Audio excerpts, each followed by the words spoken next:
আমি রমজান সাহেব আমরা সামনে টিকতেন না, আপনি চ্যালেঞ্জ গ্রহণ করেন আমার, আমি আপনার দেখাই দিন। তারপরেও তিনি রসুলুল্লাহ হিসাবে গণ্য হয়েছিলেন 5 বছর বয়সে, 10 বছর বয়সে না। তিনি রসুলুল্লাহ হয়েছিলেন কত বছর বয়সে?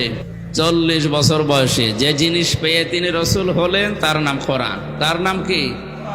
কোরআনে কারিম নাজিল হওয়ার আগ পর্যন্ত তিনি মোহাম্মদ ইবনে আবদুল্লাহ হিসাবে পরিগণিত ছিলেন এলাকাতে। তার চরিত্রের সার্টিফিকেট দেওয়া হিসাবে মানুষেরা হয়তো তাকে বলতো যে আপনি আল আমিন, আস সাদিক, এই সমস্ত নামগুলো, কিন্তু রসুলুল্লাহ কেউ বলতো না। রসুলুল্লাহ হওয়ার আগে 17 বছর বয়সে একটা সংগঠন বানিয়েছিলেন, হিলফুল ফুজুল, শান্তির সংঘ।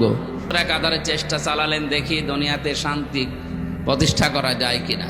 যেহেতু আল্লাহর নির্দেশ এবং কোরআনের নির্দেশ আসে না, এজন্যে 23 বছরে কাঙ্ক্ষিত মানের শান্তি তিনি প্রতিষ্ঠা করতে পারেননি।